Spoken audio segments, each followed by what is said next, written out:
Today, we're going to answer the question, what should I be doing to make sure that I don't lose my files? Or if I do, how can I get them back?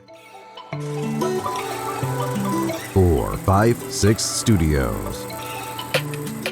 So, as you get out there and you start doing work for different clients, let's say it's a voiceover contract or you're doing an audiobook, you want to make sure that those files that you've spent so much time building and putting, pouring your heart into this content that you're creating for these projects, that you're protecting that.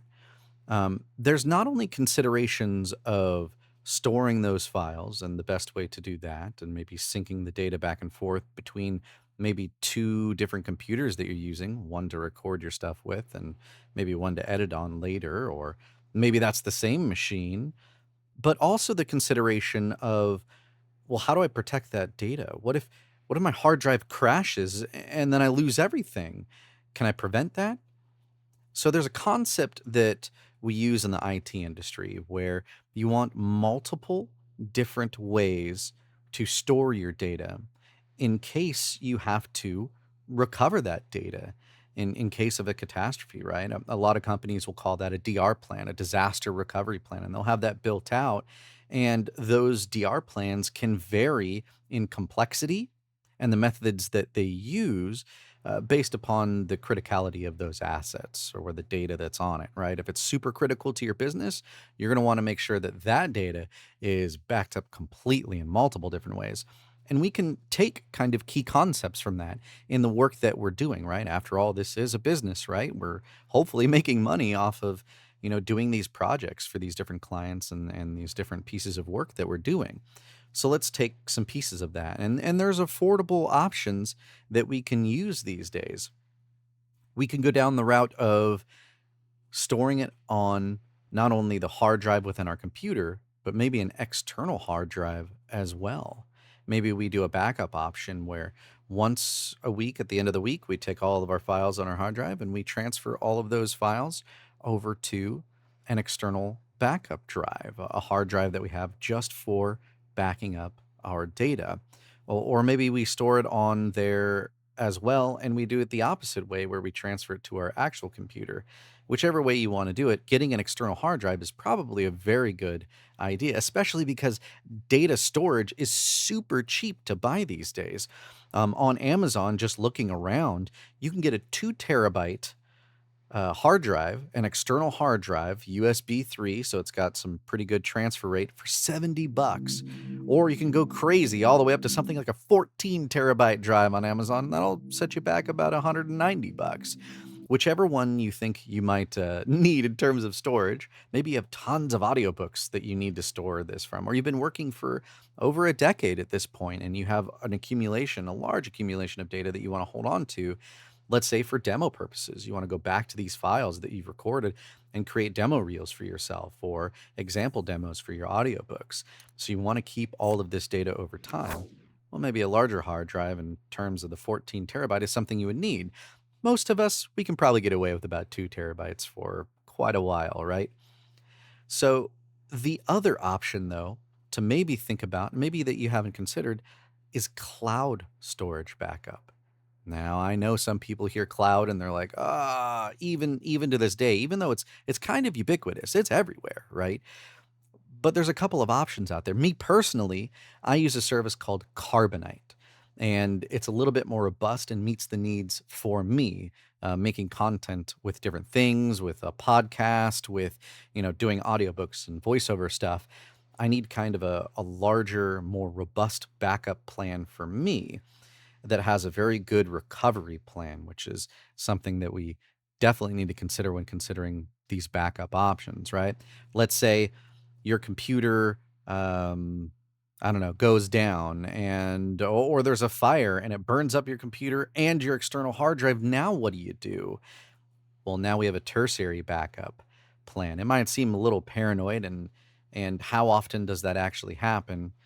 Hopefully it never happens, but just in case we've backed up maybe our livelihood on an external service where we can recover these files later if need be. That's the kind of thinking that goes into the decision, at least for me, for cloud backup. So Carbonite, if you want to go down that road, look into it. It's unlimited data backup, but it's limited to one particular machine, at least for the basic option. And you're looking at that being about $475 a month to about $56.99 a year as of this recording right now, and they're having a 40% off sale. So they regularly have these sales, especially around holidays, right?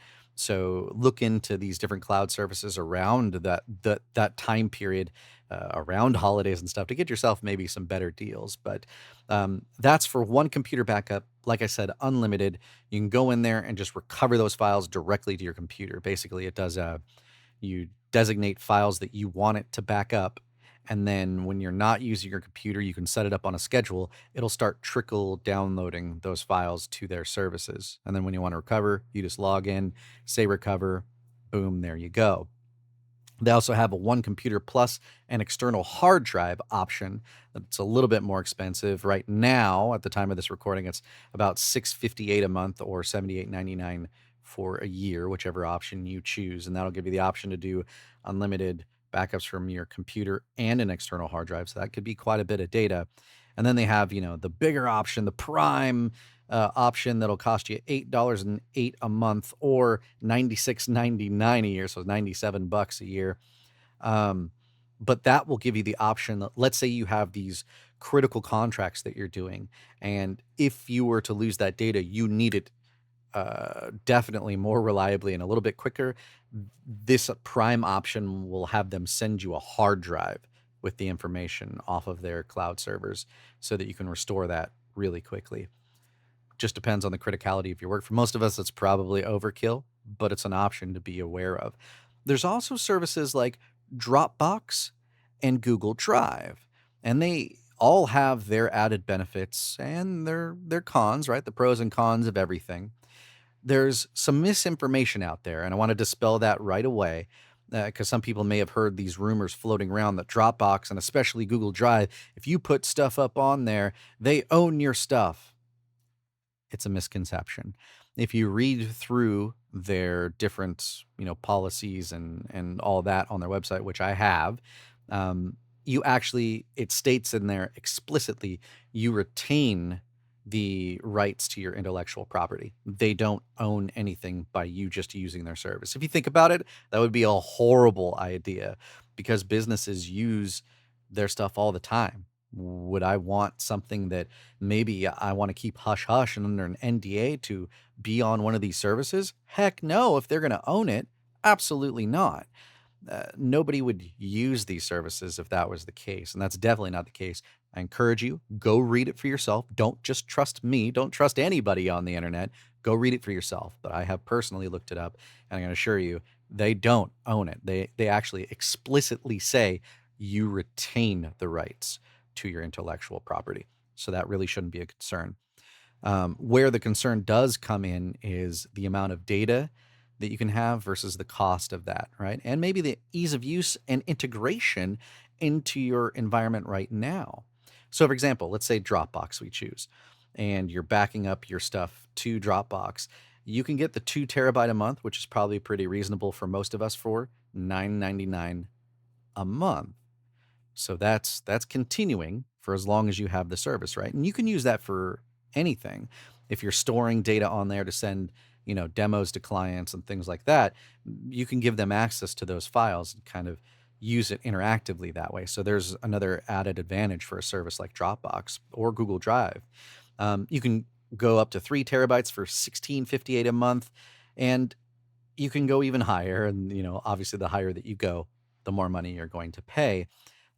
However, on the lower tiers, like the 2 terabyte and the 3 terabyte options at those price points, you have to realize if you delete something off of their cloud service, you only have 30 days to recover it, unless you go with one of the bigger plans and you have up to a year to recover it if you decided later, oh, I shouldn't have deleted that, I need it back, right? So that's something to consider. Google Drive, I think, has a 30 or a 60-day policy that if you delete something and it goes to the deleted items bin, you have about that much time to recover it as well. Google Drive at this point in time is offering 2 terabytes for $9.99 a month, $9.99 a month, or $100 for a year if you pay for it that way. Or you can go up to their 5 terabyte plan, and that's $24.99 a month or $250 a year. Depends on what you need. And that comes with other services too, like, they're more expansive group of things for more business related actions that you might want to use as well. There's also the capability of using the Google Drive and syncing that to your computer. I've only done it within the Windows environment. I haven't messed around with it in the Mac operating system, but I'm sure there's probably similar capabilities there. Test that out and let me know if it works, or if you use it, let me know in the comments below that it works the same way, where you can designate a Google Drive, your computer connects to it, and you can just drop files in there like it was a hard drive on your computer, and it syncs that data back and forth. So let's say I'm recording on a computer laptop in my recording booth, right? A fanless options because I don't want the noise in the booth. And then I have that uploaded to the Google Drive. When I move over to my desktop computer to do the editing, I open the same Google Drive, the files are already there. I don't have to do anything. It's already automatically synced back and forth, if that makes sense, right? Because it's actually saving it to that cloud server when you're using that Google Drive. But it's technically an online account and a cloud service account that you're storing the data on. It's just both computers are now synced to it because you can connect to it via an account. So that's maybe some options to consider, and maybe some thinking for you to do to make sure that your files are backed up and there and they're recoverable in case the worst thing happens and you lose it. You don't want to be in that situation. I've been there several times before where I've lost data and I just had to start all over again. And that can be devastating if it's a longer term project, especially like an audiobook. I just lost a 30-hour audiobook and I have to start all over again.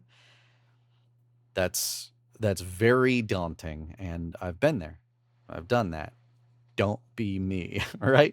Get these services in place so that it never happens to you. It's something to think about. Which flavor, which option you choose, that's up to you. You could even go, a little thumbstick and save everything, one file at a time if you'd like. But the point is, think about the backup options and having more than one place to locate your data just in case the worst happens. Thank you so much for watching this video today. Leave me a like and a subscribe if you would. It would really help me out if you found this information valuable. So if you have some projects to do and maybe some data now to go back up on maybe these other ways that we can keep our data safe, let's get to it.